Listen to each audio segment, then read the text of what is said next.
Sveiki visi. Šiandien aptarsime kripto naujienas bei pamatysime, kokius signalus siunčia tradicinės rinkos.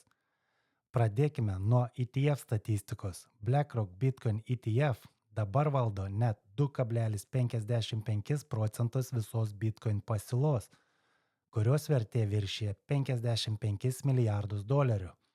Matome, kaip žingsnis po žingsnio BlackRock mažina taip reklamuojamą Bitcoin decentralizaciją. Nepamirškime ir MicroStrategy. Ji valdo 2,02% visos Bitcoin pasiūlos. Kalbant apie MicroStrategy, kuri save vadina Bitcoino vystymo kompanija, ką tik pasiekė dar vieną istorinį etapą. Ji taps viena iš 75 didžiausių nefinansinių įmonių Nasdaq indekse. Šis pasiekimas ne tik padidins jos akcijų matomumą tarp milijonų investuotojų, bet ir išsiųs signalą kitoms kompanijoms, kad jų Bitcoino strategija veikia.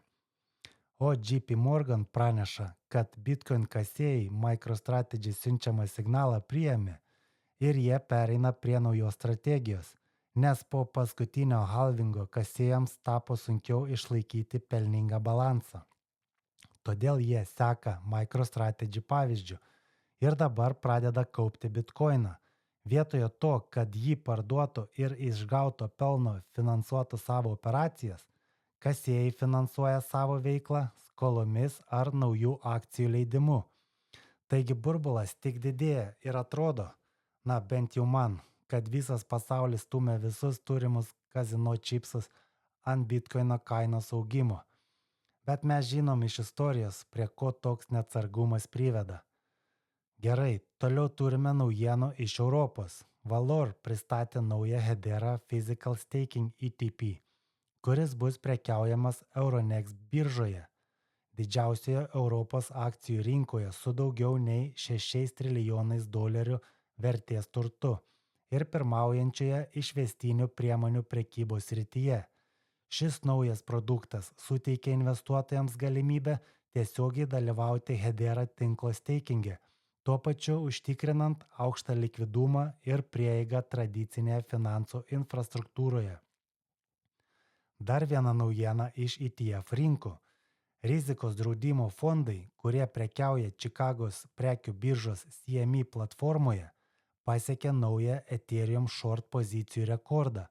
Šios pozicijos pasiekė visų laikų aukštumą tuo metu, kai Ethereum sunkiai sekasi išlaikyti impulsą virš $4,000 ribos, nepaisant didelių fondo įplaukų į spot ETF'us ir teigiamos rinkos nuotaikos. Mano įžvalga čia būtų tokia, kad labai dažnai, kai pozicijos tampa vienapusiškos, kaina pradeda judėti į priešingą pusę, kas sukelia taip vadinamą short squeeze ir to pasekoje turime greitą kainos kilimą. Tuo tarpu Bitrue, viena iš kriptovaliutų biržų, laikinai sustabdė prekybą su XDC tokenų poromis. Šis sprendimas buvo priimtas po to, kai birža tiesiog pritrūko XDC pasiūlymų, nes nesugebėjo patenkinti ir neregėtai didelės pirkimo užsakymo bangos. Kaip matome, XDC populiarumas ir paklausa rinkoje didėja. Apie XDC aš dažnai kalbu, todėl kad ji yra viena iš tų naudingumo monetų, kurios mano manymu turi šviesią ateitį rinkoje. Kalbant apie šviesią ateitį, kita moneta, tai yra XRP, viena iš tų monetų su tokia ateitimi.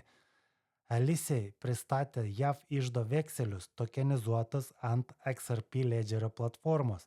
Pradedant nuo kitos savaitės, vartotojai galės steikinti XRP ir gauti T-bill tokenus su pajamingumu, susietų su pagrindiniu turtu. Pirmoji fazė atsidaro gruodžio 19 dieną. Bendradarbiaujant su VASP, Virtual Asset Service Provider licenzijuota Infinity Block kompanija. Šis žingsnis pažymi pirmąjį realaus tokenizuoto turto RWA paleidimą Pietų Korėjoje ant XRP Ledger. Ši iniciatyva žymi tik pradžią daugybės RWA produktų, tarp kurių ateityje bus ir RLUSD. Dabar iš Pietų Korėjos keliaukime į Argentiną. Argentina, kuri planuoja nuo 2025 metų leisti laisvą valiutų cirkuliaciją, įskaitant bitkoiną. Prezidentas Javier Milei taip pat pasiūlė drastiškai sumažinti mokesčius ir suteikti regionams fiskalinę autonomiją. Tai turėtų paskatinti skaitmeninių valiutų adaptaciją ir sukurti naują ekosistemos modelį. Kaip matome, iš naujienų šalis mažina kripto mokesčius, kad pritraukti investicijas į šią technologiją jų valstybėje. O kaip manote jūs, Europoje ar Lietuvoje sulauksime mažesnių mokesčių? Parašykite savo nuomonę komentaruose.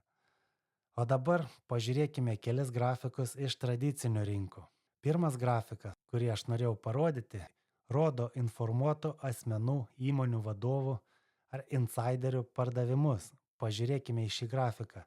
Insiderių tai yra tų įmonių vadovų akcijų pardavimai pasiekė rekordinės aukštumas.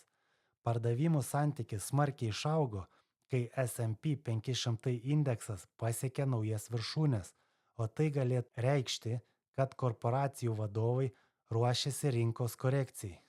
O dabar pažiūrėkime į antrą grafiką, kuris parodo paprastų investuotojų optimizmą. Šis grafikas rodo, kad žmonių susirūpinimas akcijų rinkos griūtimi yra mažiausias nuo 2006 metų. Istoriškai, toks optimizmas dažnai sutapo su rinkos viršūnėmis, todėl reikėtų išlikti atsargiems, jeigu planuojate investuoti į akcijų rinką. Ir dar trečias grafikas, kurį norėjau parodyti jums šiandien, tai rekordiniai įmonės vadovų CEO pasitraukimai.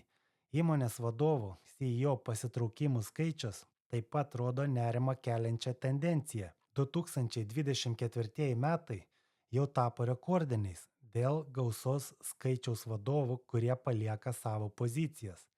Tai gali būti dar vienas ženklas, kad vadovai mato artėjančius iššūkius verslo aplinkoje ir traukiasi iš pareigų prieš prasidedant rimtoms problemams. Na, tai tiek šiandien, kaip matome, bitkoino ir kripto ekosistema plečiasi ir auga, o tradicinės rinkos rodo vis daugiau signalų, kad artėja kažkas svarbaus. O kur jūs investuojate? Į akcijas ar kriptovaliutas? Parašykite komentaruose. Taip pat nepamirškite paspausti nykštį, prenumeruokite kanalą, dalinkite šio video su draugais. Ir iki kito karto.